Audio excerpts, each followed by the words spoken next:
Assalamualaikum warahmatullahi wabarakatuh. Alhamdulillahilladzi khalaqal insana 'allamahul bayan. Asyhadu an la ilaha illallah wahdahu la syarikalah wa asyhadu anna Muhammadan abduhu wa rasuluh. Allahumma shalli wa sallim wa barik ala sayyidina Muhammad wa alihi washabihi ajmain. Amma ba'du.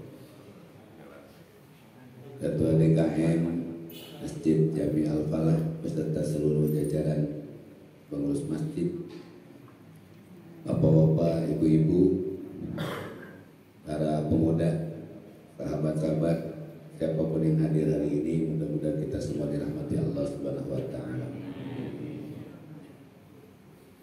Alhamdulillah hari ini yang hadir kelihatan model-modelnya. Yang nyender tua, yang di tengah muda, yang nyender pahalanya setengah. Oh, ini ketua yayasan Al-Falah. Siap. Karena kalau beliau hadir katanya mau ada sarapan di rumah masing-masing. Ibu dan bapak rahimakumullah, alhamdulillah hari ini Allah memberikan kesempatan pada kita. Waktunya sama dengan yang di rumah, mungkin tiduran, ya, atau yang nonton TV, yang mudah-mudahan sedang tidur. Di sini waktunya sama 1 jam ke depan, insya Allah pahalanya beda. Kalaupun hari ini hari terakhir kita, ada yang wafatnya insya Allah husnul khatimah. Allah Subhanahu wa taala menjelaskan dalam Al-Qur'an surat Al-Imran 133. Ada yang hafal? Hafal semua ya? Insyaallah. Kelihatan dari wajah-wajahnya sih. Insyaallah hafal. A'udzubillahi minasyaitonir rajim. Wasari'u ila maghfiratin min rabbikum wa jannah. Dan bersegeralah menuju ampunan Allah dan surga. Kenapa harus bersegera? Karena kita tidak tahu umur kita batasannya sampai kapan. Allah saja memerintahkan kita bersegera, jangan leha-leha. Banyak di antara kita menunda. Orang yang stres itu bukan orang yang banyak masalah, Pak. Orang yang stres itu adalah orang yang banyak menunda masalah. Hari ini punya pekerjaan 5, dikerjakan 1. Besok aja 4 lagi, besok 5 lagi datang, kerjakan lagi 1, tinggal 8. Besok lagi kerjakan 1, tinggal J12, terus aja begitu. Maka orang stres itu bukan orang yang banyak masalah, tapi orang yang banyak menunda masalah. Siapa yang ibunya meninggal duluan? Ada? Angkat tangan. Ibunya meninggal duluan, kan? Berapa orang? 1, 2, 3, 4, 5. Yang bapaknya meninggal duluan, angkat tangan. Lihat, bapak meninggal duluan lebih banyak daripada ibu. Maka bapak ini jangan tenang-tenang, ini meninggal duluan. Kan dari hasilnya begitu. Ibu 4 tadi ya, sisanya bapak. Karena bapak itu kena penyakit stres, Pak. Stres itu penyebabnya 2. 1, penyebabnya apa? Bapak itu cepat stroke maksudnya. Stroke itu penyebabnya 2. 1, stroke gaji sedikit. 2, stroke belanja banyak. Nah makanya ibu-ibu jangan banyak belanja, bisi bapaknya stroke. Maka wasari'u, sebelum Allah mengambil kepada kita, pada diri kita. Kenapa kita harus ke masjid? Bukan masalah pahala, Pak. Bukan. Masalah pahala mah di rumah juga dapat pahala, ya. Sekarang datang ke masjid, pulang ngomongin orang, bisa hilang pahala itu. Kenapa kita harus ke masjid? Karena kita masih diberi kesempatan oleh Allah bisa jalan, bisa sampai ke masjid. Kalau pahala mah di rumah juga mungkin bisa bikin pahala, senyum kepada istri dapat pahala, istrinya cemberut dapat pahala juga bapaknya. Senyum kepada anak, bapak pahala. Datang ke masjid, cemberut, ya, dosa itu ya. Nggak cemberut gimana di rumah dimarahin sama istrinya? Harusnya malam Jumat tuh keramas, ini enggak, cemberut di masjid, kan masalah. Maka masuk masjid ini pertama karena kita paham Allah masih memberi kesempatan pada kita sehat. Badan ini sehat, bisa bangun di waktu pagi. Makanya kalau pagi doanya apa? Alhamdulillahilladzi ahyana ba'dama amatana wa ilaihi nusyur. Alhamdulillah, segala puji bagi Allah. Alhamdulillahilladzi ahyana, yang telah menghidupkan aku kembali tuh. Jadi sebetulnya semua ini mayat-mayat ya. Karena setelah kematian kan tidur mah nggak sadar, betul nggak? Ada nggak yang tidurnya sadar? Nggak ada. Yang tidur sadar itu Abu Nawas. Jadi suatu ketika di Abu Nawas itu dulu zaman Khalifah siapa Abu Nawas? Harun Ar-Rasyid. Di kampung Abu Nawas itu sering terjadi pencurian. Pencuri ini luar biasa Pak. Dia berjalan sendiri, tapi hasilnya selalu dapat banyak. Jadi pencuri ini luar biasa lah, punya ilmu halimunan mungkin ya. Jadi setiap pencuri pasti dapat dan tidak ketahuan. Tapi kalau ketahuan, orangnya langsung dibunuh. Jadi dia tuh jahat. Suatu ketika tuh si pencuri itu naik ke genting rumahnya Abu Nawas. Ini Abu Nawas ternyata pintar ya, luar biasa, jenius. Abu Nawas merasakan ada sesuatu, berbisik ke istrinya. Sepertinya di atap ada seseorang. Istrinya kaget. Terus bagaimana? Nah, kita bikin sesuatu lah yang membuat bisa menangkap dia. Oh, kalau itu kan pencuri yang jahat, tidak bisa. Orang gagah aja tidak bisa menangkap dia. Ah, gampang, kata Abu Nawas. Gimana caranya? Kita bikin sesuatu yang membuat dia bisa tertangkap. Istrinya makin panik. Ini Abu Nawas mau ngapain? Si pencuri mengendap-endap di atas genteng. Abu Nawas bangun dengan istrinya. Istrinya langsung teriak kepada Abu Nawas. Mungkin kalau sekarang manggilnya apa ya? Apa kepada istri manggilnya apa Pak? Mama? Ayam. Ayam bebek, ayam sama bebek. Pokoknya jangan manggil bunda ya. Karena kalau bunda berarti suaminya panda. Bunda ya panda. Anggap saja misalnya mama papa ya. Kata istrinya, apa? Teriak tuh. Ada apa, Ma? Kata Bu Nawas.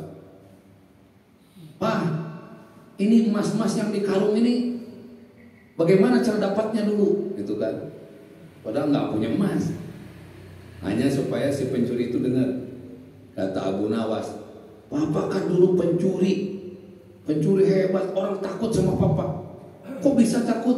Ya nggak takut gimana?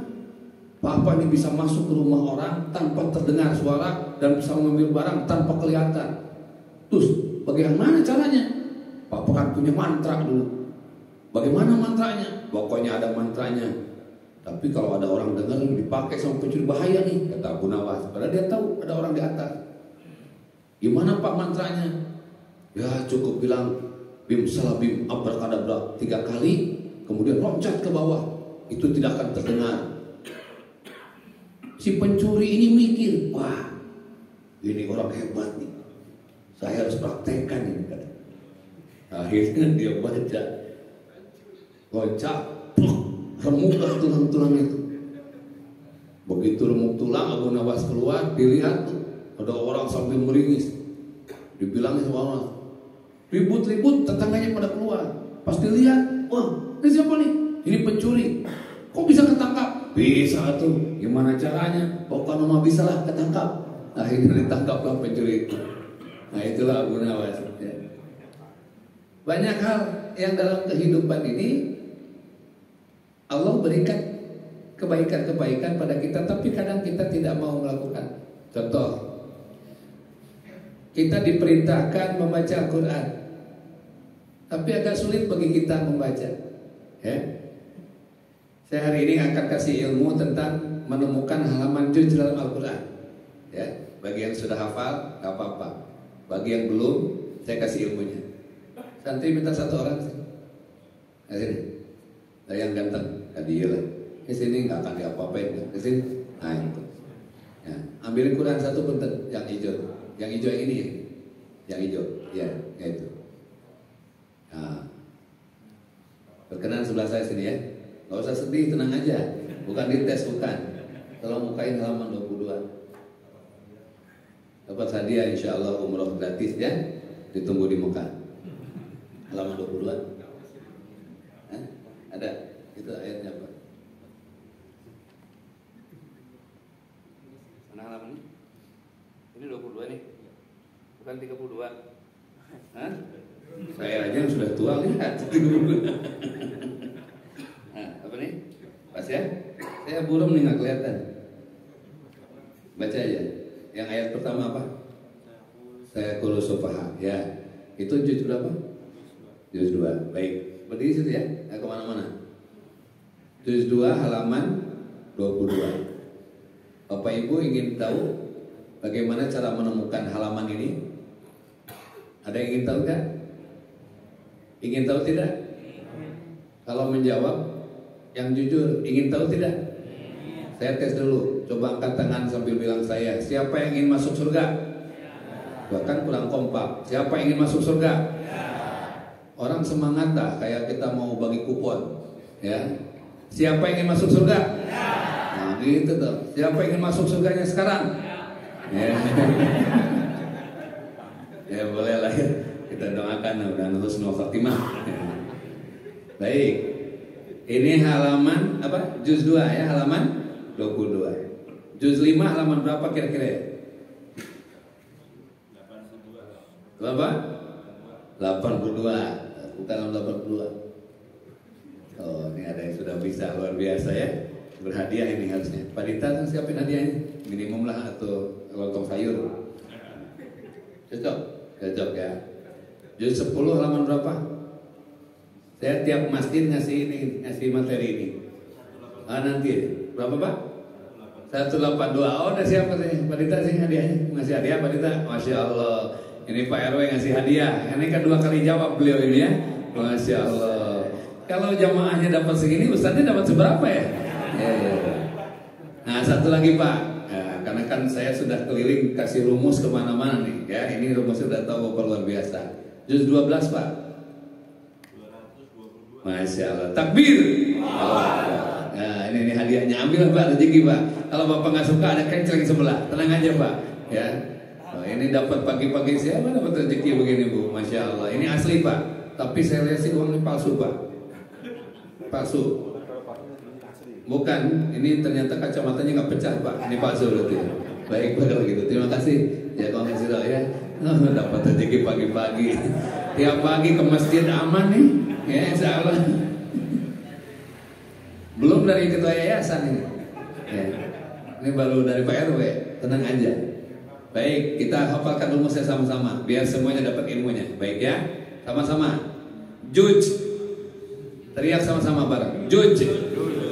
Kurang kenceng Pak. Juj. Bukan jus, juj. Kalau jus mah tomat, jeruk, alpukat ya. Juj. Kurangi 1. Ayo teriak sama-sama. Juj. Kurangi 1. Kali 2. Tempel 2. Ulangi. Juj. Kurangi 1. Kali 2. Tempel 2. Juj 5 kurangi 1. 4 kali 2. 8. Tempel 2. 82. Jadi tempel itu kalau hasilnya 8, tempel 2 82. Kalau hasilnya 10, 102. Kalau hasilnya 12, 122. Paham ya? Pokoknya tempel itu ditempelkan di sebelahnya. Kalau hasilnya 20, 202. Ya, paham ya? Baik sama-sama.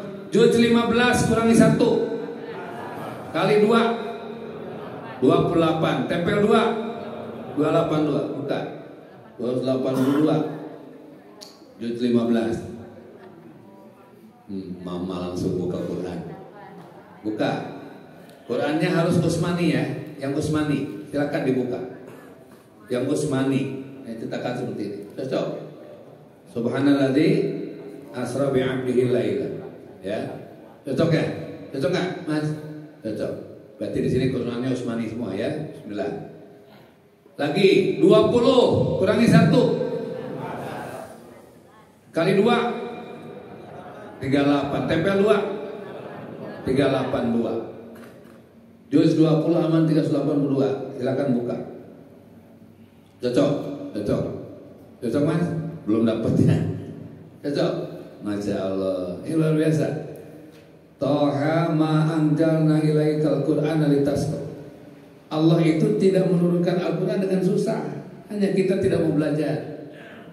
Nah makanya disebutkan wasari'u, dan bersegeralah. Untuk apa? Belajar Al-Quran. Jangan ditinggalkan. Ya. Baik, sama-sama. Juz 25. Berapa? 24 kali 2 48 tempel 2 482. Sekarang nggak usah dikali-kali, langsung jumlahnya. Juz 22 422. Juz 15 282. Juz 11 202. Juz 30 582. Juz 35. Kalau nggak ada ya, untung ibu-ibu mau ngitung ya. 34 kali 2 kan. Baik, udah hafal ya? Bismillah ya. Sekarang antum. Juz 4 62. Masya Allah. Kembali ke tempat. Terima kasih ya. Nah, gitu ilmu hari ini. Hafalkan. Karena ilmu ini bisa diwariskan kepada anak cucu. Ya.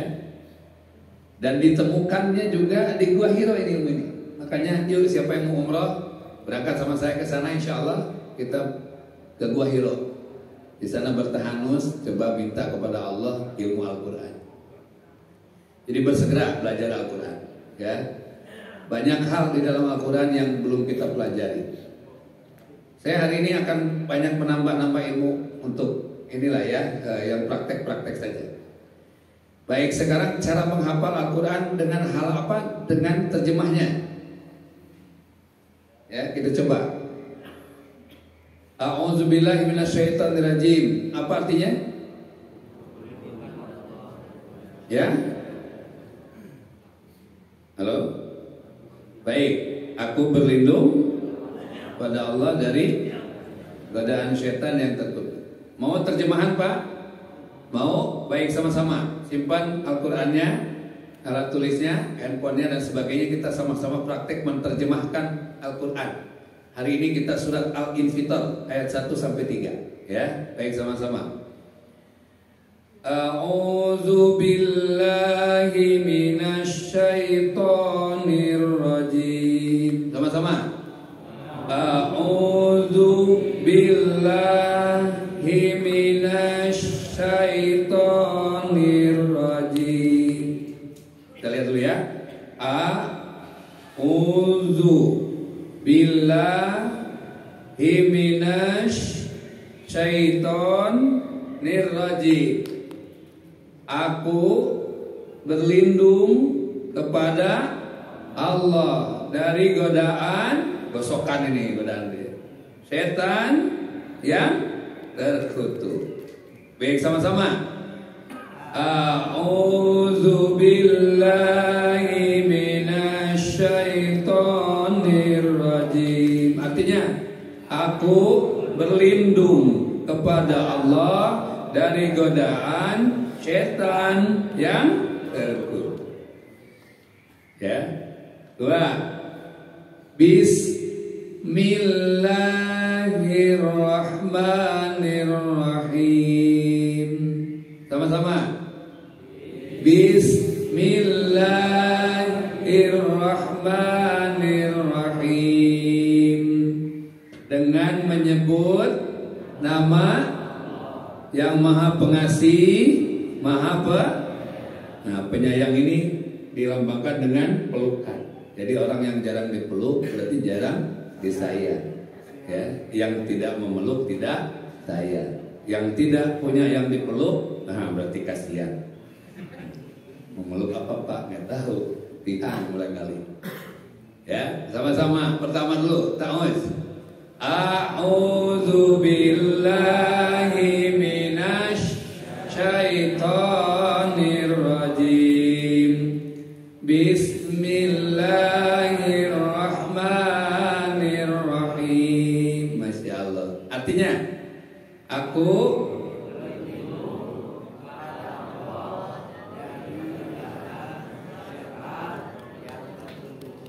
dengan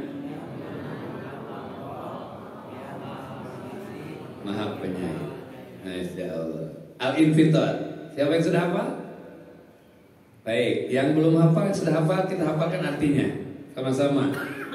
Idza sama'u fatarat. Ya, sama-sama. Artinya apa? Baik, ini lihat artinya. Idza sama'u fatarat. Ini samaun apa nih? Langit. Fatarat terbelah. Baik, sama-sama. Idza sama'u fatarat. Lagi. Artinya apabila langit terbelah. Baik, sama-sama.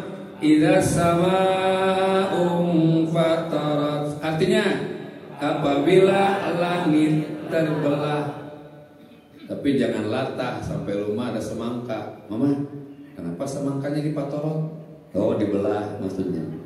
Baru tahu satu ayat langsung. Awas, ada apa? Tanahnya terpatorot. Oh, terbelah. Ya salah kalau kita kan begitu belajar. Baik, sama-sama sekali lagi. Idza sama'u fatarat. Apabila langit terbelah. Jadi ini untuk terjemahan biar mudah. Ya. Wa idzal kawakibum tasyarat. Kawakibum apa nih? Bintang. Tasyarat jatuh, berserakan, berjatuhan, ya. Wa idzal kawakibum tasyarat. Artinya dan apabila bintang-bintang berjatuhan. Baik, sama-sama angkat tangannya. Wa idzal kawakibum tasyarat. Lagi. Artinya dan apabila bintang-bintang berjatuh. Kalau ini tadi idas sama langit, tidak pakai dan. Jadi apabila langit. Kalau ini wa idzal pakai wa berarti dan. Wa idzal kawakibum tasyarat. Dan apabila bintang-bintang Nah, baik. Yang ketiga, wa idzal biharu fujirat. Biharun apa nih kira-kira nih? Lautan. Fujirat meluap. Kenapa tidak begini lautan? Wa idzal kira-kira ini apa artinya? Atau begini? Wa idzal bihar apa artinya? Berenang. Nah, bagaimana kita menerjemahkan orang paham dan ngerti? Kita juga jadi ngerti. Ya. Wa idzal biharu fujirat, ya. Wa idzal bihar. Baik, sama-sama. Wa idzal biharu fujirat. Lagi. Artinya dan apabila air laut meluap. Ya, dan apabila air laut meluap. Baik, sama-sama sekali lagi dari depan. Ta'awuz. A'udzu billahi minasyaitonir rajim. Bismillahirrahmanirrahim. Idza sama'u fatarat wa idzal kawakibu tasyarat wa idzal biharu fujirat. Artinya aku berlindung dari godaan yang nama Allah apabila terbelah dan apabila bintang-bintang dan apabila air laut luar biasa. Ini udah tua tapi kelihatannya luar biasa. Kalau di tempat lain itu susah hafal, cepat lupa. Kalau ini insya Allah sih ya. Kita tes satu-satu juga sama kelihatannya. agak mirip-mirip begitu. Ya, nggak beda. Jadi cara menerjemahkan, ya. Karena itu memang kalau untuk menghafal belajar itu harus dengan metode. Kami ada santri 55 orang tunanetra. Bapak-bapak boleh berkunjung ke tempat kami. Ya, tunanetra 55 orang, usianya di atas 50 tahun. Ada yang dari Sukabumi, ada yang dari Bogor ya, Cimanggis. Kita punya 55 santri tunanetra, usianya di atas 50 tahun, penghafal Al-Quran. Dan alhamdulillah yang paling banyak sekarang 12 juz. Ya, menggunakan Al-Quran Braille. Nah, mungkin kalau Bapak dan Ibu ada rezeki, sok persiapan tuh Braille, digital Braille. Yang luar biasa, mereka menghafal Al-Quran. Bisa dites, ya. Jadi kalau Bapak Ibu mungkin suatu waktu saya boleh hadirkan ke sini orangnya, ya kita tes tentang hafalannya, masya Allah luar biasa. Ya, jadi banyak hal dalam kehidupan. Kalau Al-Quran itu susah, ternyata orang tunanetra bisa belajar. Ya, kalau kesini kan insya Allah udah berapa juz? Ada yang 3 juz, siapa ya? Juz tomat, juz alpukat, ya, juz. Wasari'u ila magfiratin min rabbikum wa jannatin arduhas samawati wal ardh uiddat lil muttaqin. Disiapkan surga itu bagi mereka yang bertakwa. Siapa mereka yang bertakwa? Yang pertama adalah, siapa mereka yang bertakwa itu? Yang pertama apa? Alladzina yunfiquna bisyara'i wad-dar. Orang yang mampu menafkahkan hartanya di jalan Allah dalam keadaan lapang dan sempit. Allah menitipkan harta kepada kita bukan untuk memperkaya diri, tapi harus membawa manfaat. Bapak dan Ibu, apakah kita harus menjadi orang kaya? Iya. Kenapa harus menjadi orang kaya? Satu, orang kaya itu lebih terhormat, ya, lebih terhormat. Apapun keadaannya, ini kaya dari hartanya. Yang kedua, orang kaya itu bisa berbuat apa saja dari hartanya. Yang ketiga, kualitas surga itu ditentukan oleh nilai di dunianya. Jadi kalau kita mengatakan sedekah, sedekah itu akan punya lebih bernilai bagi orang yang kaya itu. Kalau tidak kaya, tidak bisa sedekah, itu maksudnya. Tapi kan Pak, orang miskin sedekah itu lebih bernilai. Iya, kalau dia mau sedekah. Ya. Tapi kalau kita diberi kekayaan kemudian kita bersedekah, itulah yang disebutkan dalam Al-Quran, wa anfiqu mimma razaqnakum, dan nafkahkanlah dari apa sebagian yang aku berikan kepadamu. Jadi orang-orang yang diberi harta oleh Allah, yunfiquna, nafkahkan. Ini masjid ini dibangun karena infak, mungkin judulnya wakaf dari bapak-bapak dan ibu-ibu. Maka masjid milik Allah kita titip kepada Allah. Ya, banyak di antara kita yang paham bahwa titipan ini akan sampai, namanya juga titipan. Maka kalau bapak ibu bersedekah, orang tua sudah meninggal, sedekah sama orang tua. Supaya apa? 2 pahalanya. Misalnya nama saya Dadang, orang tua saya namanya Payani misalnya. Kalau saya ini ada bangunan masjid, maka saya titip, maaf, saya titip sedekah atau misalnya wakaf atas nama ayah saya almarhum. Ayahnya dapat pahala, kita yang nitipnya dapat pahala. Kalau kita sendiri, buat sendiri. Nah kalau bapak ada pembangunan masjid, titip atas nama orang tua. Karena orang tua dapat pahala, kita dapat pahala. Kebanyakan kita tidak paham atas nama kita, ya, sehingga ya sendirian aja dapatnya. Inilah salah satu bagaimana metodologi sedekah. Maka yang disebutkan yunfiquna fi syar'i wa dharai, orang yang menafkahkan harta di jalan Allah dalam keadaan lapang dan sempit, sudah jelas jaminannya surga sebagai orang yang muttaqin. Jangan terlalu bangga dengan dunia, kan dunia titipan, besok bisa diambil. Ya, hari ini Bapak dapat berkah dunia, tapi dunia bisa diambil besok. Dalam Al-Quran surat Al-Baqarah 155, wala nabluwannakum bisyai'in minal khauf. Banyak dunia, banyak takut. Ketakutan muncul. Bapak ibu datang ke sini ke masjid pakai sendal sebelah 500.000, satu pasang berapa? 1 juta. Kalau ke masjid duduknya di depan atau di belakang? Di belakang nungguin sendal. Coba kalau ke masjid pakai sendal hijau sebelah, biru sebelah, kira-kira tenang gak sholatnya? Tenang. Apalagi kiri dua-duanya. Mau itikaf 2 tahun gak ada masalah. Itu kan? Iya kan? Ini rumusnya harta. Makin banyak harta, makin bahagia kita ketika Allah memberikan iman dalam diri kita sehingga harta manfaat. Yunfikuna. Tapi makin mahal barang yang kita punya, makin capek ngurusnya.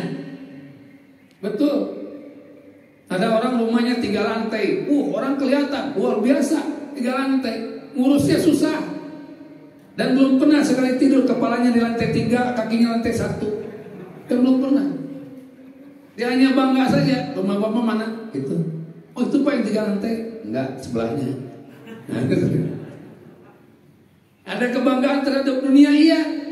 Tapi perlu dipahamkan ketika saya belajar baca Abu Nawas luar biasa. Suatu ketika Abu Nawas itu diam di kuburan. Diam aja di kuburan. Itu Harun Ar-Rasyid itu datang. Abu Nawas, kenapa engkau di sini? Aku lebih tenang di sini wahai Tuanku, katanya. Tenang bagaimana? Di istana sudah segala fasilitas ada. Kamu diam di sini sendirian, tenang dari mana? Lebih tenang Tuanku. Ya sudah, kamu ke istana aja. Apa yang kamu minta aku kasih. Baik Tuanku, aku akan ikut dengan Tuan ke istana, asal berikan Tuan 3 permintaan saya. Apa itu? Ini Abu Nawas nih luar biasa ya. Dia bilang ke tuannya, Tuan, ada 3 permintaan saya yang jika Tuan sanggup memberinya, maka saya akan ikut dengan Tuan di istana. Abu Nawas ternyata orang cerdas ya Pak ya. Jadi dalam hidup kita ini ternyata kita bisa melihat Abu Nawas penampilannya sederhana ya, luar biasa. Tapi ibadahnya luar biasa. Apa itu permintaannya Abu Nawas? Yang pertama, kata Abu Nawas, hari ini sudah gelap, saya minta Tuhan bisa mengubahnya menjadi siang. Kata Tuan Raja, gak mungkin lah Abu Nawas. Nah kalau begitu tidak usah. Hari ini aku duduk di kubur ini, tolong Tuhan hidupkan orang yang dalam kubur. Ya gak bisa katanya. 2 permintaan gak bisa ya.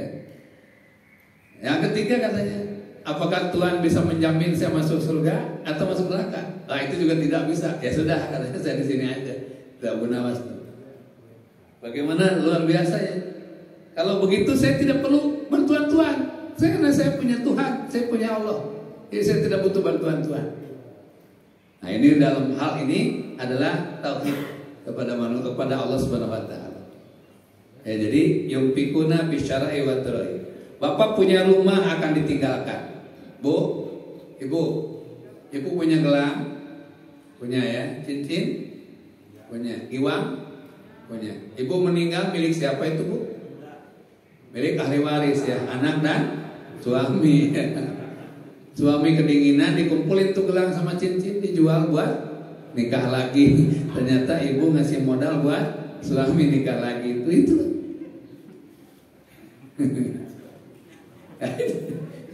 Artinya apa? Yumfikuna, daripada dipamer-pamer. Saya pernah di Pondok Indah ceramah, ada ibu-ibu gelangnya panjang segini, nggak tahu emas, nggak tahu kaleng.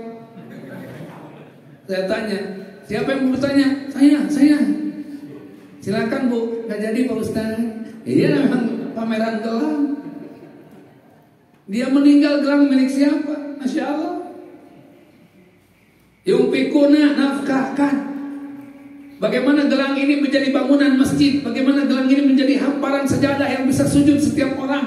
Subhanallah. Karena kebanggaan kita bukan di situ, di hadapan Allah nanti.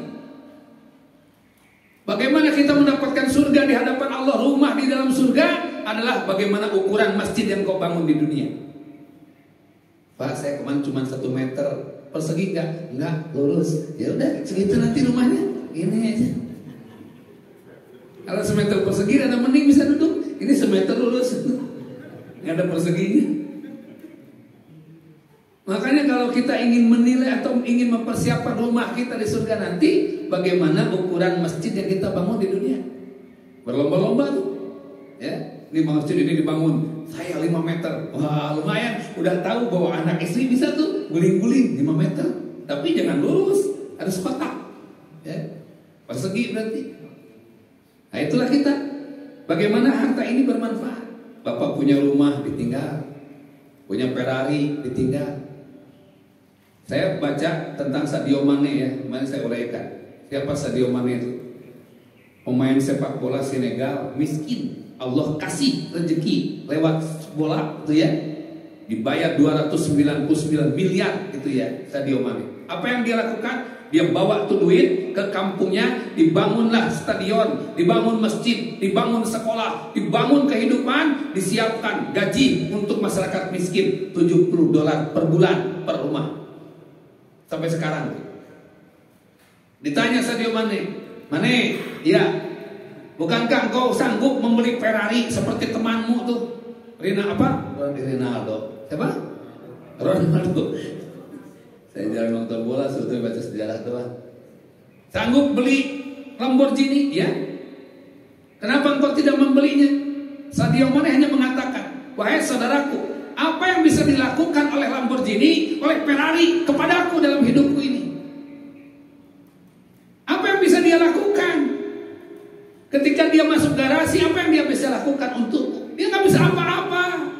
Dia hanya diam, pamer, bangga. Itu pun terbatas, kata Sadio Mane. Tapi aku bangun sekolah, setiap hari orang belajar, dapat ilmu, maka aku dapat pahala.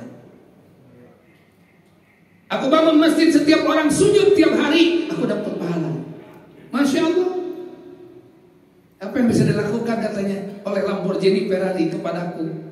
Ya, katanya mau naik bensinan, ya, iya, 6.700 cc, sekali ngegas 4 liter. Saya ada sahabat di Jakarta, Ferrari Lamborghini, mobilnya, saya liatin aja. Kenapa Ustaz katanya? Enggak, saya ini lihat mobil-mobil ini. Ustaz mau pakai? Oh aja, ini kuncinya. Wah, Aston Martin katanya 7,8, maksudnya 7.800 cc Aston Martin. Terus gimana pakainya Pak? Pakai aja. Bayangkan coba Pak, kita harus bawa pom bensin. Ya kan itu nggak bisa dipakai. Ceramah ke sini, Ustaz pakai Aston Martin. Orang pada tahu, astagfirullahaladzim, wah bahaya panitia nyiapin amplop segede pintu. Mobilnya Aston Martin, mau Ferrari Ustaz, brum brum brum, stres dia mah, innalillahi, bukan alhamdulillah, bisa innalillahi. Jadi sebetulnya tergantung bagaimana kita memakai. Kayak wajah-wajah saya, pakai jam tangan harga 3 miliar, dan disangka palsu, betul nggak? Halo, iya Pak, saya ada jam tangan nih Patek. Ini harga 3 miliar. Oh, paling doang. Pak Ustaz, maling di mana? Paling itu. Udah beda judulnya tuh. Saya diajak sahabat ke Senayan City. Di sana kan ada Louis Vuitton, ya, Louis Vuitton. Apa namanya? Louis Vuitton, Elville gitu ya. Terus saya masuk aja. Begitu saya masuk, sepatunya bagus-bagus, subhanallah ya, kotak-kotak begitu, kayak apa, sarang laba-laba. Terus saya coba sepatu itu enak banget, masya Allah enak. Kata sahabat saya, Ustaz, enak Ustaz? Alhamdulillah. Coba jalan. Dan Ustaz, Mbak, ini kartu saya. Kalau Ustaz saya butuh apa silakan kasih aja. Saya mau ke ini dulu, sebentar ada kepentingan. Kasih kartu itu. Saya keliling, saya coba sepatu ini. Enak banget. Nah, harganya mehong. Waktu itu saya belum tahu harganya. Begitu saya diangkat sepatu itu, ada tulisan itu 51 juta. Saya langsung pusing kepala tuh, pening. Bayangin saya bilang, saya beli kopiah ini 15.000 disimpan di kepala. Ini 51 juta disimpan di kaki, tiap hari digeser-geser. Yang kebayang itu kalau ceramah, pasti saya rewel. Ceramah misalnya pakai sepatu itu, masuk masjid, pasti ke DKM, bungkus plastik. Akhirnya icep, gimana Pak Ustadz? Ini ada agak speed dikit. Nggak apa-apa, Ustadz bisa pesan di sini. Kalau pesan berapa Pak? Berapa lama? 3 bulan Pak katanya. Kami ukur dulu Pak, karena kami ada komputer khusus pengukur kaki. Namanya sepatu mahal. Saya bilang nggak usah Mbak, yang ini cocok tapi agak sempit, nanti saya kesini lagi aja. Deg-degan maksud saya. Ya. Padahal gratis. Tapi bukan masalah gratisnya. Iya tah, nyimpen kumaha. Gitu. Daripada saya sholat tegang mikirin sepatu, ceramah mikirin sepatu. Nah, itu musibah. Sampai akhirnya, Ustaz, mau beli apa tuh? Udah Bang, cukup. Insya Allah nanti saya kesini lagi. Dan alhamdulillah sampai sekarang nggak kesana lagi. Bukan nggak apa-apa. Kalau duit sendiri punya, ya mikirlah. Paling saya beli sepatu ya paling bukan 200.000, ada mending lah ya. Paling juga loak 150.000 kan ada. Ya. Jadi kebutuhan kita itu apa sebetulnya? Makanya Al-Quran mengingatkan yunfikuna fi syarra'i wa dharra'i. Menafkahkan harta di jalan Allah dalam keadaan lapang dan sempit. Bahkan hadis Rasulullah SAW menyebutkan di dalam Imam Al-Bukhari disebutkan salah satu tahtadilir rahman yaumaladilla illa dilu. Ada 3 golongan orang yang tidak dapat perlindungan kecuali perlindungan yang Maha Penyayang, yaitu Allah Subhanahu wa taala.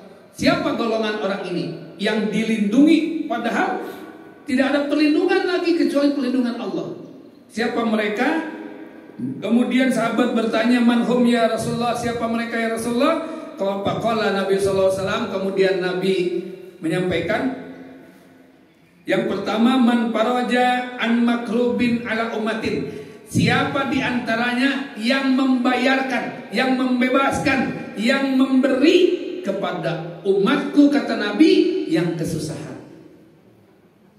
Ini orang yang akan dilindungi oleh Allah, dinaungi oleh Allah di waktu tidak ada naungan kecuali naungan Allah Subhanahu wa taala. Siapa? Man faraja. Siapa orang yang memberi? Yang memberi atau bukan membebaskan bisa, menolong bisa. Ya. An makrubin ala ummatin. Menyelamatkan, menolong, membebaskan dari kesusahannya umatku, kata Nabi. Ini salah satunya. Maka kenapa kita harus kaya? Karena kita bisa menjadi jalan membantu orang lain. Ya, dengan catatan kaya itu yang halal. Karena harta itu halalnya dihisab, haramnya diajar. Ada jamaah kemarin di pengajian nangis-nangis ibu-ibu. Ustaz, kenapa Bu? Dulu suami saya orang kaya Ustaz, rumah mewah, wah pokoknya mas saya ke luar negeri tinggal tekan aja langsung berangkat, gosok tiket itu. Sekali begitu tiket berapa beli berangkat. Kemudian suami saya usaha ketipu, habis semua, rumah habis, semua kendaraan habis, sampai tabungan terkuras. Sampai pernah di rumah gak punya apa-apa Ustaz. Sekarang kontrak, dia bilang. Kenapa Allah menguji saya seperti itu Pak Ustaz? Padahal suami saya ahli ibadah, sujud tiap waktu, Masya Allah. Saya tidak bisa ngomong, karena kalau kejadian kepada saya juga pasti mungkin saya bingung. Saya hanya menjawab, ibu berbahagialah. Bahagia kenapa Pak Ustaz? Ibu, harta itu akan dihisab, dan Allah mempercepat hisab harta ibu di dunia, sehingga ibu tidak dihisab di akhirat. Dia menangis. Itu ya Pak Ustaz? Iya. Coba kalau ibu menyimpan sana, menyimpan sini tidak manfaat, ibu meninggal duluan, dihisab oleh Allah di sana. Akhirnya dia bilang, alhamdulillah kalau gitu saya bahagia Pak Ustaz. Ya, bersyukurlah. Syukur itu menikmati yang ada dan tidak pusing dengan yang tidak ada. Ibu sekarang rumah kontrak nikmati, dan tidak dinikmati juga tetap kontrak. Betul nggak? Ibu mau uring-uringan kontrak, mau mikirin masa lalu kontrak, betul nggak? Kalau dulu saya begini makin stres, stres, nyeri hati, betul nggak? Nih sekarang, kata suaminya, maaf ya sayang, dulu sudah berlalu Pak, sekarang aja, gitu aja lah, daripada mikirin yang lalu. Coba kalau bapak nggak usah, kalau bapak nggak ketipu, udah jelas itu jalannya begitu, ya nggak? Si ibu juga kan coba, mungkin bapaknya ngomong, ya kalau saya nggak nikah dengan kamu juga akan begini, kan repot gitu ya. Salah nikah. Jadi artinya itulah, kembalikan rasa syukur.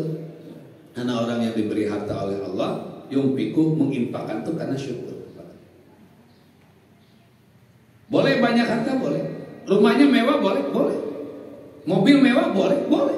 Karena surga di dunia harus dinikmati. Tapi ingat, jangan sombong. Kenapa? Karena iblis itu sebagai pimpinan dulu para malaikat di surga, dia dikeluarkan oleh Allah dari surga hanya satu, yaitu sombong. Kalau iblis sekali sombong saja dikeluarkan, kita tiap hari sombong, mau masuk surganya lewat mana? Betul nggak?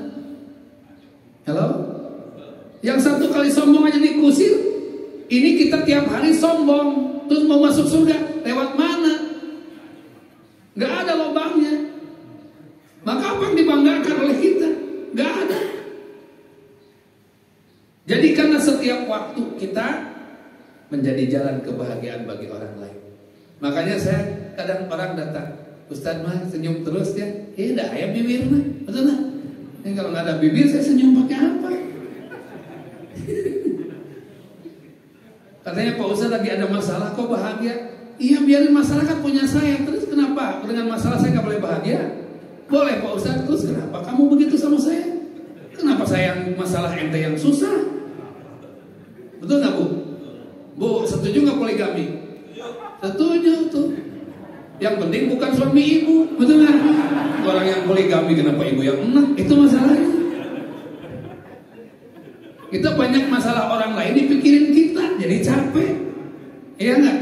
Lihat orang agak gendut sedikit, astagfirullah. Kenapa? Gimana ya ukuran celana dalamnya ya? Dipikirin oleh kita. Biarin itu haknya dia. Kadang-kadang kita susah bukan karena apa-apa, kita mikirin orang lain. Yang kita sendiri nggak selesai urusannya. Maka di sini disebutkan kita harus menjadi solusi bagi orang lain. Bukan dipikirin solusi. Ada orang susah didatengin oleh kita. Pak, jarang ke masjid sekarang ya? Iya Pak, saya nggak ke masjid.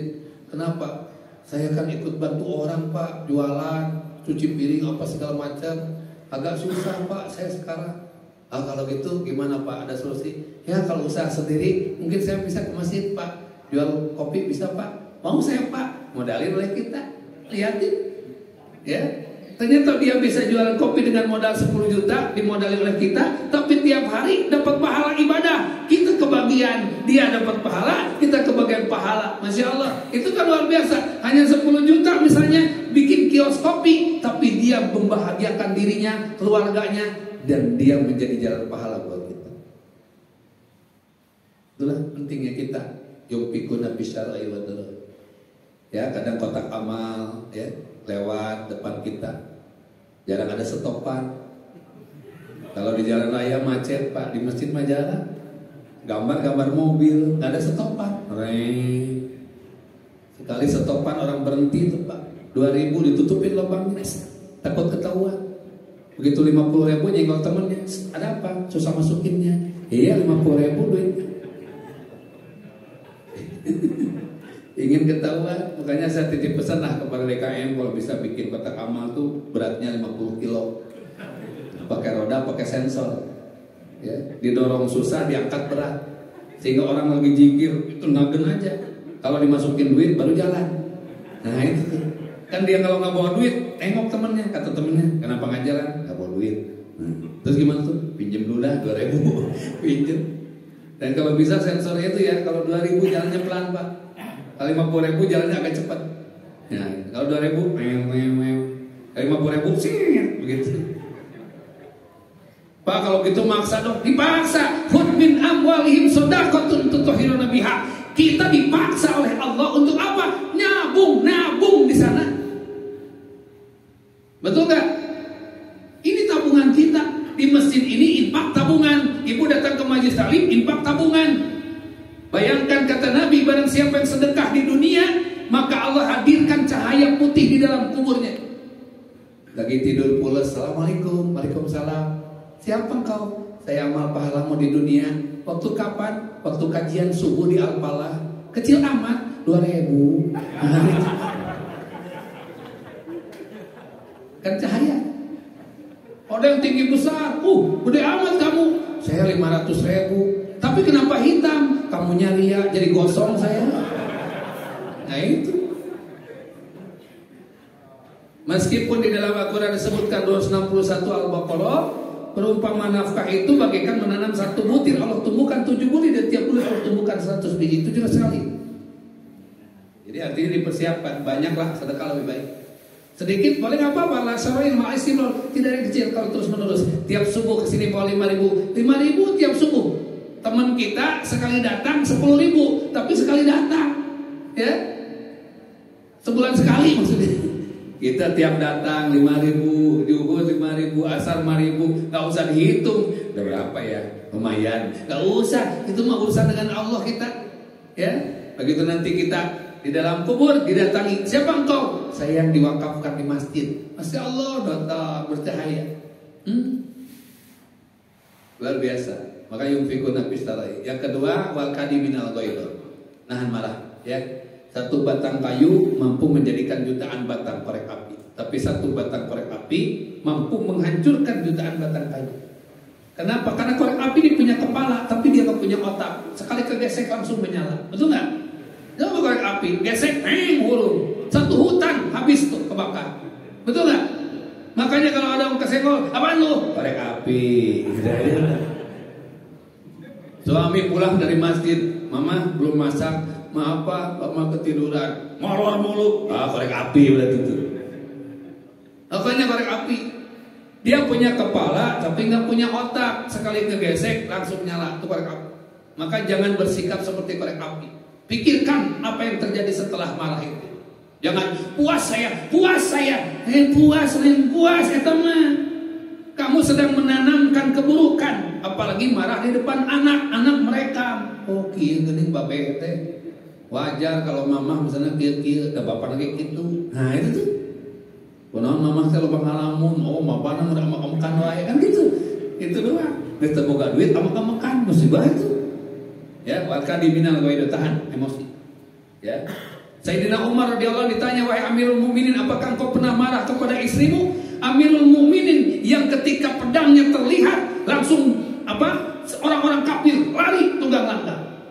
Tapi ketika ditanya, apakah engkau pernah marah kepada istrimu? Amirul Mukminin menangis. Wahai saudaraku, bagaimana aku bisa marah kepada seorang wanita yang mengandung anakku, melahirkannya dengan susah payah, membesarkannya dengan susah payah, bahkan dia menjaganya ketika aku pergi, dan dia memelihara hartaku ketika aku berjuang. Aku tidak mungkin marah kepada orang seperti itu. Maka Sayyidina Umar berpesan, sayangmu istri, ya, menyayangi istri dapat pahala. Baru 1 Pak. Nggak usah lah Pak, Bapak nggak usah begitu sama istri, kasihan. Istri cukup 1 aja Pak ya, 1 di Bogor, 1 di Bandung ya. Kalau bisa istiqomah ya Bu ya. Bu, Bapak, Ibu suaminya suruh istiqomah Bu ya, istri 3 kompak semua. Nggak ada yang berani lah di sini ya. Bismillah insyaallah. Berani apa?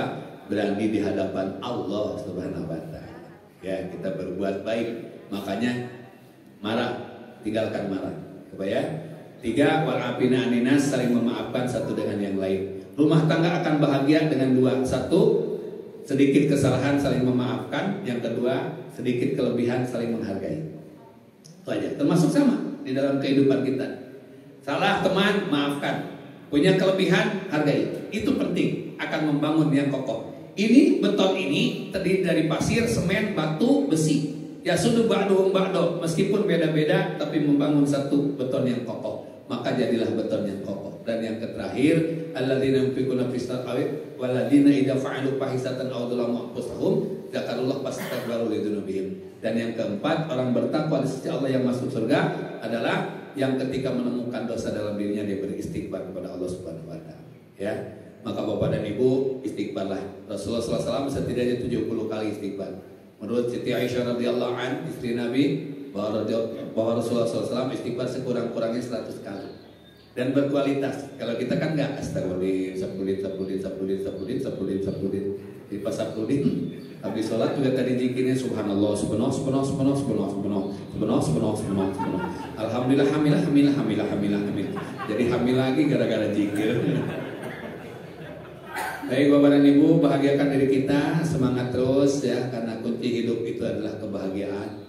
Apapun yang terjadi kita sikapi ya dengan bijak, karena Allah memberikan ilmu kepada kita. Maka orang-orang yang tidak bijak berarti tidak berilmu. Bismillahirrahmanirrahim, mudah-mudahan Allah pertemukan kembali di lain waktu dan kesempatan. Ya, ada pertanyaan? Tidak ada. Ya, terima kasih atas tidak ada pertanyaan. Ya, kita saling doa insya Allah, mudah-mudahan ada kebaikan. Teman-teman yang mau belajar Al-Quran nanti insya Allah kita bisa terus ya, jalan ya. Dan mudah-mudahan ada kebahagiaan di hari ini untuk kita semua. Ya, udah suruh makanya. Oh belum. Tadi bunyi apa? Ngik. Oh saya pikir udah suruk, makanya cepat-cepat nih. Oh belum ya?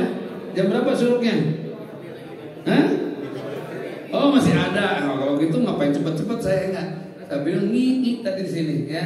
Harusnya pakai itu tuh palu gitu, ngik kok gitu ya. Kayaknya harus minum dulu nih. Bismillahirrahmanirrahim. Luar biasa nih ya. Alhamdulillah hari ini kita bahagia.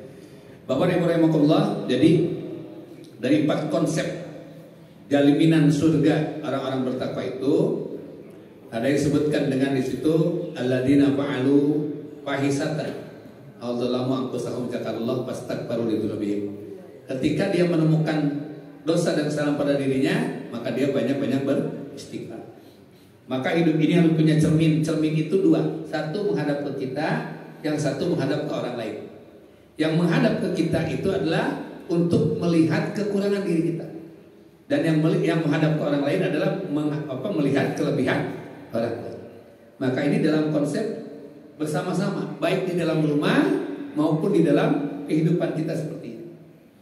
Maka orang yang sudah punya cermin itu pasti Al-Quran surat Al-Hujurat ayat 11-12. Ada yang hafal anak-anak? Al-Hujurat 11-12.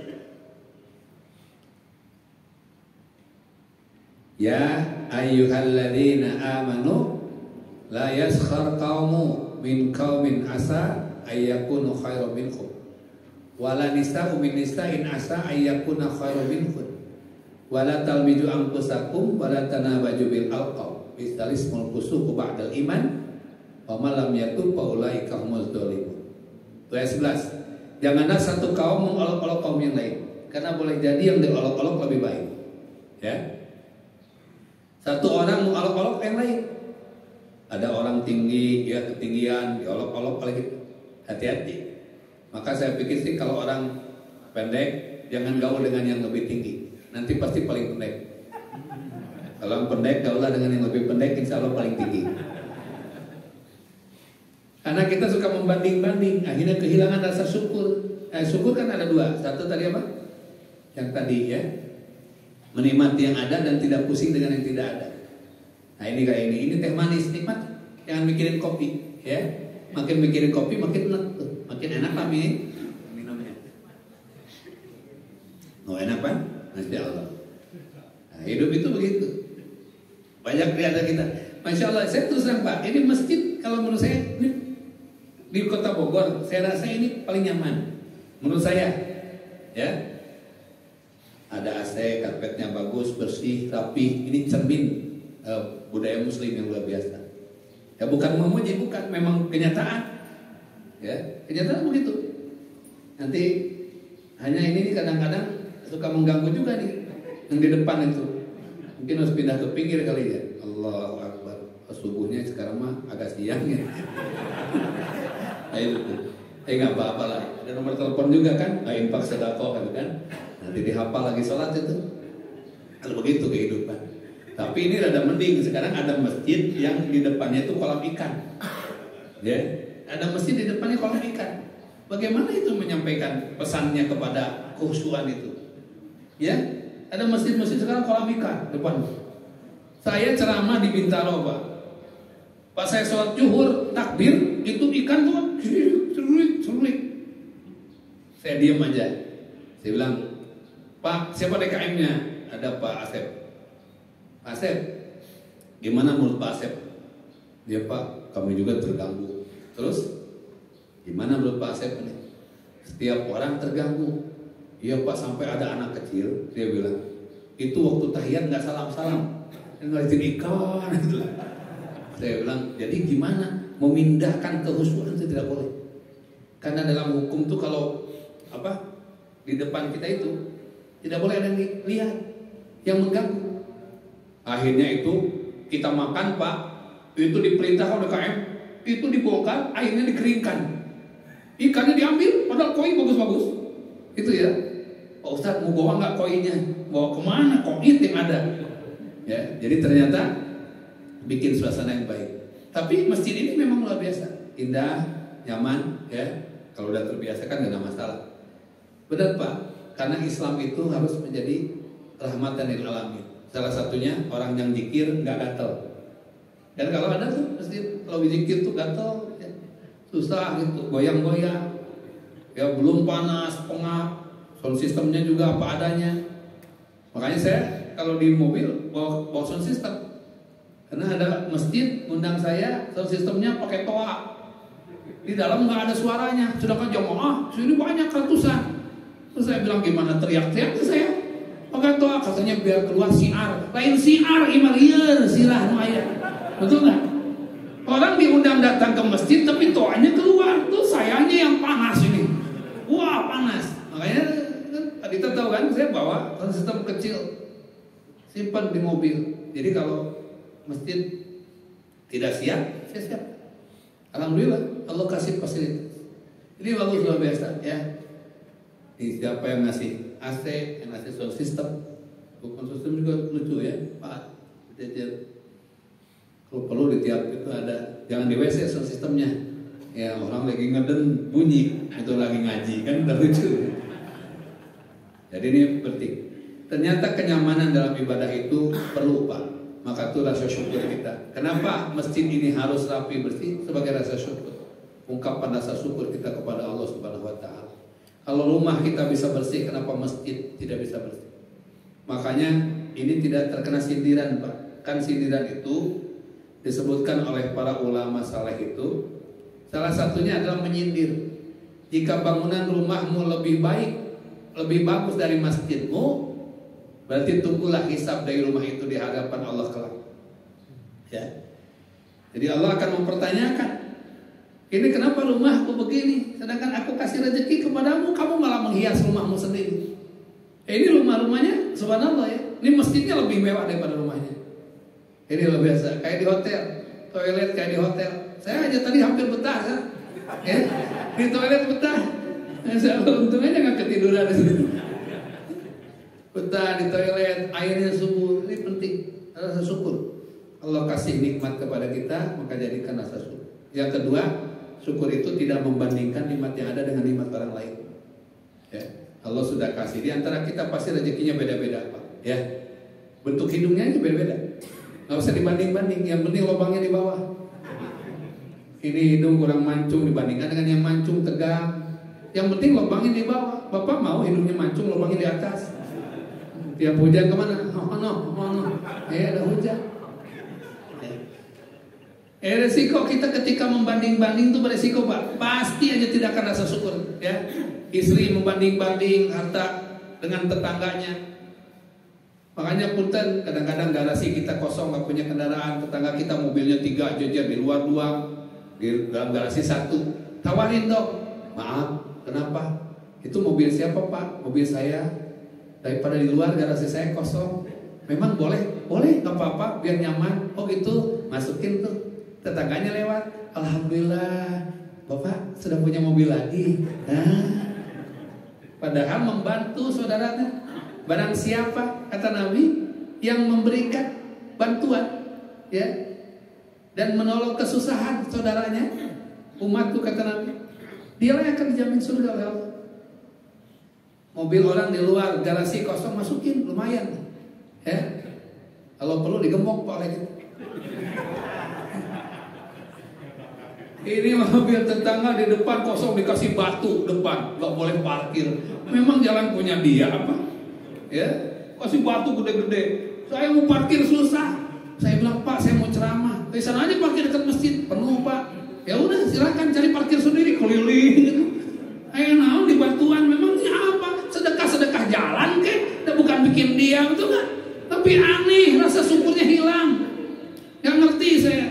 Mungkin karena dia nggak punya mobil, ditutupin jalannya, aneh. Harusnya biar berikan longgar, kalau perlu buka garasinya, silakan parkir di sini, bahagiakan. Ini aneh, tetangga hajatan, digembok gerbangnya, buka tuh.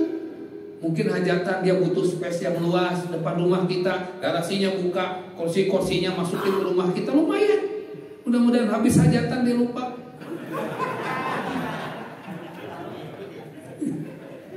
Ada tetangganya habis hajatan, Pak bagus juga itu ya, di depan itu ada kursi, bagus Pak. Iya, kok bisa begitu Pak? Bisa. Lupa dia punya dia, nggak diambil lagi. Ya namanya juga bersyukur kita. Daripada membanding-banding, mending menyelamatkan satu dengan yang lain. Ya, makanya ketika kita melihat satu kenyataan yang Allah berikan pada diri kita, saya lah sebagai ustaz Pak, alhamdulillah Allah kasih banyak rezeki. Kemarin saya lihat, saya tuh Pak, saya punya hiburan sekarang. Kalau saya lagi sedih, saya lari ke tempat pesantren itu, salah satunya ke tempat tunanetra itu. Sudah dihibur banyak oleh mereka itu. Dia tahu kalau saya bilang, Assalamualaikum. Waalaikumsalam. Pak Ustaz, teriak-teriak. Padahal dia nggak lihat. Iya. Dengar suara saya itu. Pak Ustaz. Saya diam aja. Terus temennya ngomong, coba tebak Pak Ustaz ada di mana. Saya diam aja. Saya diam gitu. Tapi dia tahu tempat saya di mana. Pasti di sana. Nunjuk semua ke saya tuh. Itu luar biasa Pak. Hiburan. Jadi kalau saya penat datang ke mereka, tersenyum. Senyum kita, mereka nggak bisa balas. Gimana tuh senyumnya? Dia nggak bisa balas. Orang kita senyum-senyum sendiri. Tapi Allah kasih Pak, bagaimana mereka itu nur cahaya dalam hatinya. Maka suatu waktu Bapak boleh tuh temuin mereka. Usia di atas 50 tahun, tapi punya kelebihan oleh Allah. Ya Allah, Masya Allah, hafalan Al-Qurannya cepat. Ya. Banyak yang dibohongin Pak. Nah kan kita bekelin tuh kerupuk kulit ya.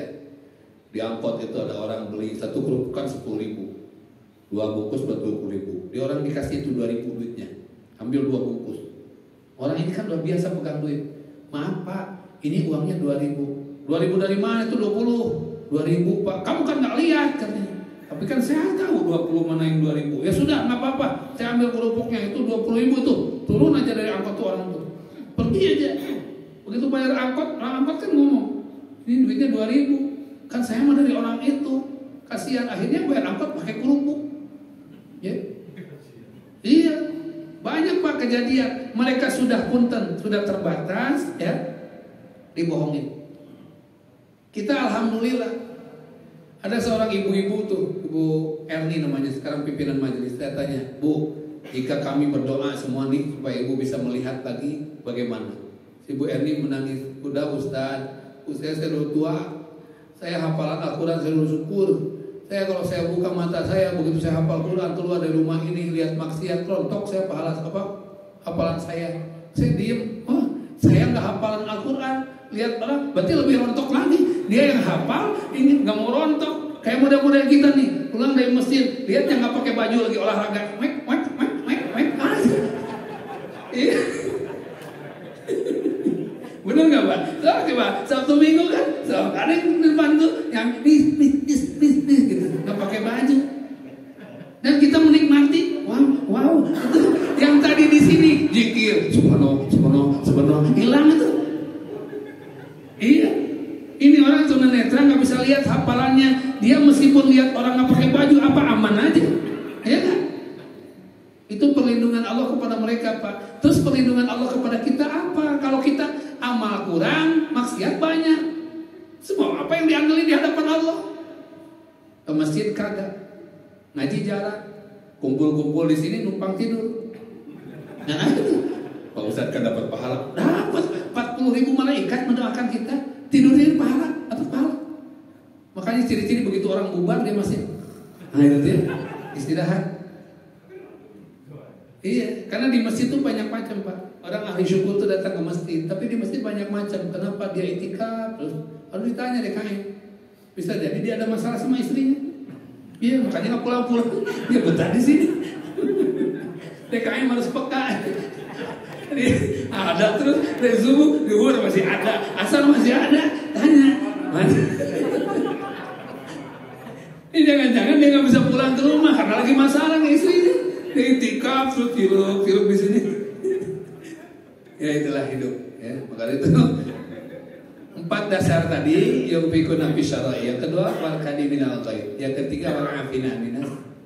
Memaafkan sesama, gak ada beban, gak ada dendam di antara kita. Dan yang keempat fastaghfiru lidzunubihim. Banyak-banyak beristighfar dalam kehidupan. Allah kasih kesempatan kepada kita lebih banyak. Hari ini pun kita duduk di sini karena Allah yang mengizinkan. Kalau Allah tidak mengizinkan Pak, gak bisa sampai. Ya, saya datang ke sini tadi jam 4 kurang ya, kalau nggak salah. Jam 4 kurang dari sini Pak. Alhamdulillah, karena saya tuh lebih baik menunggu daripada ditunggu. Kemanapun saya ceramah, alhamdulillah, lebih baik menunggu daripada ditunggu. Ya, itu lebih baik, insya Allah. Baik, terakhir kita tes hafalan ya. Juz 5 82, juz 12 222, juz 17 322, juz 22 422, juz 24 462 ya. Ibu-ibu juz 11 202 ya, luar biasa ya. Padahal belum jawab. Ya Bu? Apa nih?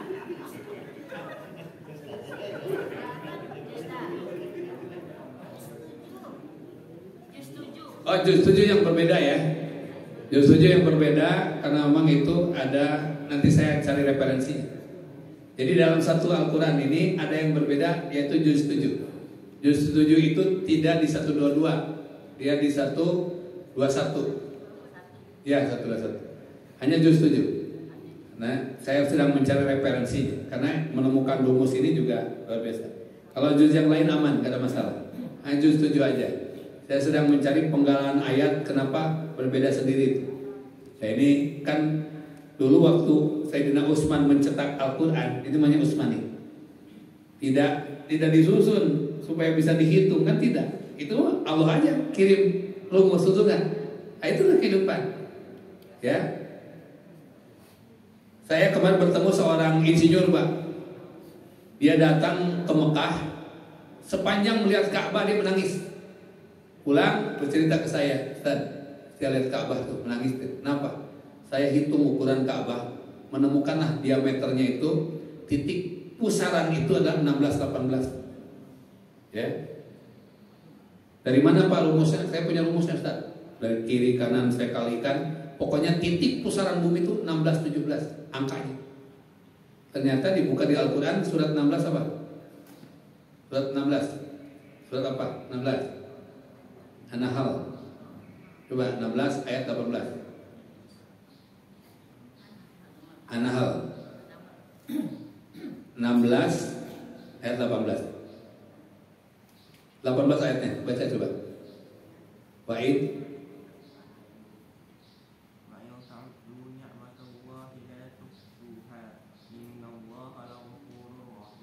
bayangkan tuh. Ayat itu menyebutkan bahwa jika engkau menghitung-hitung nikmat Allah itu tidak akan bisa terhitung. Baca lagi sekali lagi.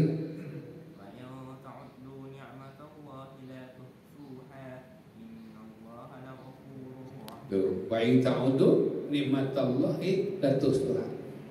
Jika engkau menghitung nikmat Allah, itu tidak akan cukup. Maka bayangkan kalau orang datang ke Mekah lihat Ka'bah menangis, Pak. Karena di situ Allah turunkan berbagai kenikmatan.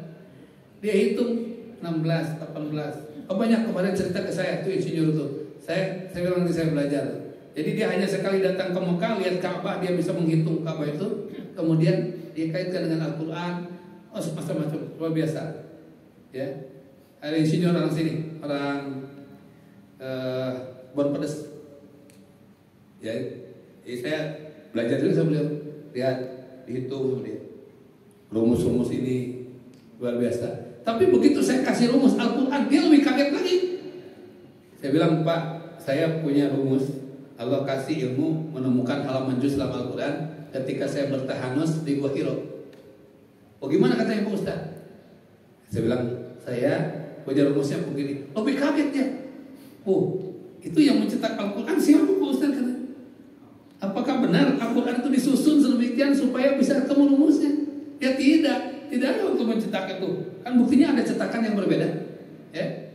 Tapi kenapa yang ini? Itulah Allah memelihara hafalan seseorang. Kenapa Pak Profesor, kalau saya sebutkan Profesor Adi Hidayat itu ya, kalau mengkaitkan Al-Quran, halaman ini sekian, sudut kiri kanan, karena itu udah dihafal.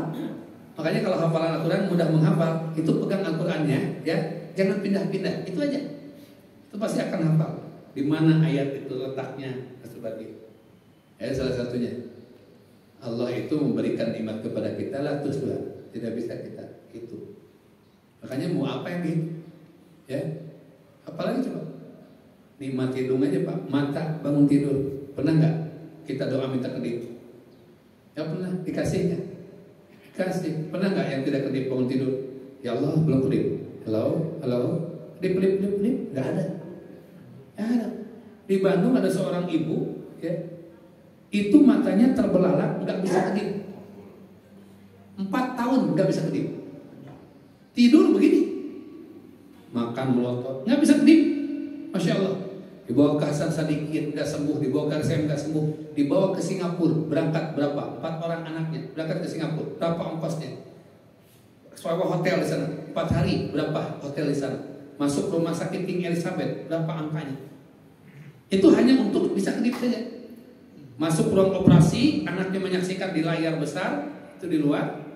Ibunya dioperasi, datang profesor ahli saraf.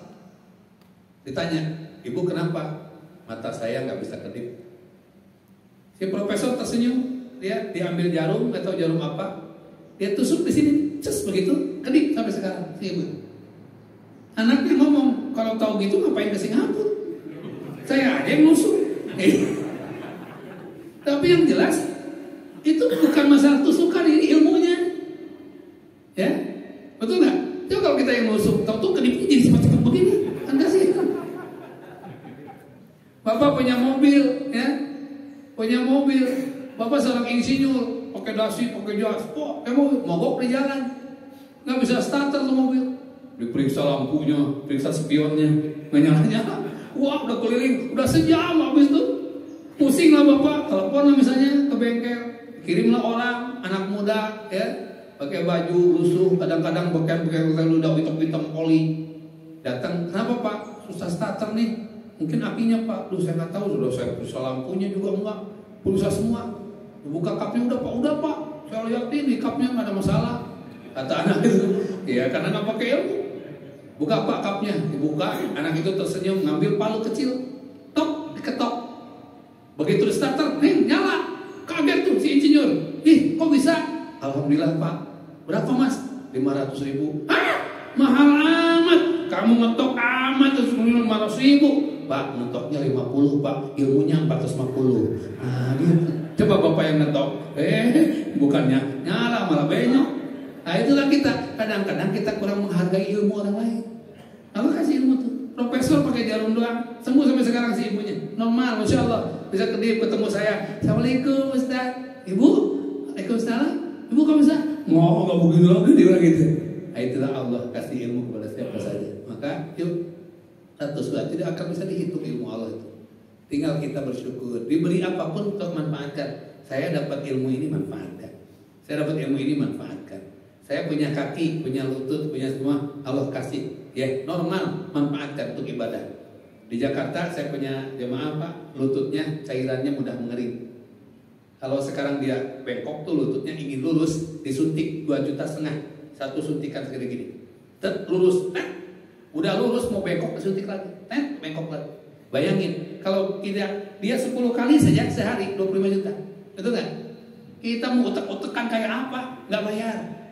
Makanya mumpung sehat terus sempurnakan ibadah. Itu maksudnya, ya. supaya ini nikmat Allah tidak bisa terhitung, betul nggak? Sekarang Bapak dikasih masker aja engap, betul nggak? Kemana-mana, karena takut, betul nggak? Iya, Pendeta masih takut tuh, ya kan? Iya takut, nggak antara takut atau sakit gigi itu aja sebetulnya. Jadi Allah kasih nikmat dan terus nggak bisa kita gitu. Maka sempurnakan apa yang Allah kasih saat ini. Mumpung kita diberikan oleh Allah kebaikan-kebaikan dari nikmat Allah yang ada pada diri kita. Maka bismillah insyaallah Bapak dan Ibu, saya punya sahabat dulu di sini, Ustaz Iman almarhum. Bagaimana beliau mengajarkan kepada saya tuh. Ya. Dulu kita punya perusahaan ya Pak ya, berempat, Masya Allah. Ya. Tapi itulah kehidupan. Jadi Allah kasih orang-orang yang punya kemampuan, punya kelebihan, dan kita hanya mendapatkan nikmatnya dari Allah melalui orang yang diberi kelebihan. Maka bersyukurlah masih ada guru-guru kita, saudara-saudara kita yang mengingatkan kita, ya supaya kita tidak mati obor kita, insyaallah. Demikian Bapak dan Ibu, terima kasih, kita berdoa bersama. Al-Fatihah.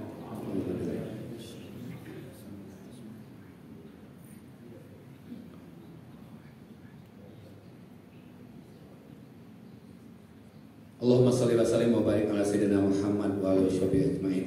Alhamdulillahirabbil alamin ya hayyul ya qayyum bi rahmatika nastaghits. Allahumma ighfir lana dzunubana wa li walidina warhamhum kama rabbayani shaghira. Allahumma inna nas'aluka ilman nafi'an wa rizqan wasi'an wa shifaan min kulli da'in nastaqbil bi rahmatika ya arhamar rahimin. Ya Allah, ampuni dosa kami, ampuni sebusuk apapun masa lalu kami. Ampuni apabila kami sering lalai dalam ibadah kepadamu, apabila kami sering meninggalkan perintah-Mu. Ya Allah, ampuni ayah ibu kami, ibu yang mengandung kami 9 bulan lamanya, melahirkan kami dalam keadaan menumpahkan darah, mengurus kami dengan penuh kepayahan. Ya Allah, jika ada dalam perjuangan mengurus kami, ayah ibu kami meninggalkan ibadah kepadamu, ampuni dosanya ya Allah. Ya Allah, ya Rahman ya Rahim, ampuni dosa ayah kami yang berjuang dari pagi sampai malam mencari nafkah untuk membesarkan kami, mencari nafkah untuk menyekolahkan kami. Jika ada makanan haram yang pernah dibawa ke rumah ya Allah, jika ada dalam perjuangan ayah kami mencari nafkah meninggalkan perintah-Mu ya Allah, ampuni dosanya ya Allah. Ya Allah, ampuni ayah ibu kami yang telah mendahului kami, lapangkan dalam kuburnya, jauhkan dari himpitan siksa kubur-Mu dan kumpulkan kelak kami di surga-Mu. Ya Allah, berikan kebaikan kepada keluarga kami, jadikan anak-anak kami anak yang soleh dan solehah, anak yang menjadi penyejuk mata kami di dunia dan penyelamat kehidupan kami di akhirat kelak. Ya Allah ya Rahman ya Rahim, jadikan ikatan silaturahim kami di keluarga Al-Falah ini menjadi keluarga yang ada di surga-Mu ya Allah. Kau himpun kekuatan kami, Kau himpun kekeluargaan kami dalam surga-Mu kelak ya Rahman Rahimin. Ya Allah, balaslah kebaikan siapapun yang telah berbuat baik kepada kami. Muliakan guru-guru kami ya Allah, jadikan ilmu yang sampaikannya bermanfaat di jalan-Mu ya Allah. Allahumma ftah lana abwabal khair wa abwaban nikmah wa abwabas sihah wa abwabal quwwah wa abwal barakah. Ya Allah, sehatkan saudara kami yang sedang sakit, mudahkan urusan saudara kami yang sedang dalam kesulitan. Tuntunlah orang-orang yang tersesat di jalan-Mu ya Allah, kembalikan mereka mendapat hidayah-Mu ya Arhamar Rahimin. Rabbana atina fid dunya hasanah wa fil akhirati hasanah wa qina azabannar. Wa sallallahu ala sayyidina Muhammad wa alihi wasallam. Subhana rabbika rabbil izzati amma yasifun, wassalamun alal mursalin walhamdulillahi rabbil alamin. Demikian Bapak dan Ibu, terima kasih dan mohon maaf atas segalanya. Alhamdulillah. Assalamualaikum warahmatullahi wabarakatuh.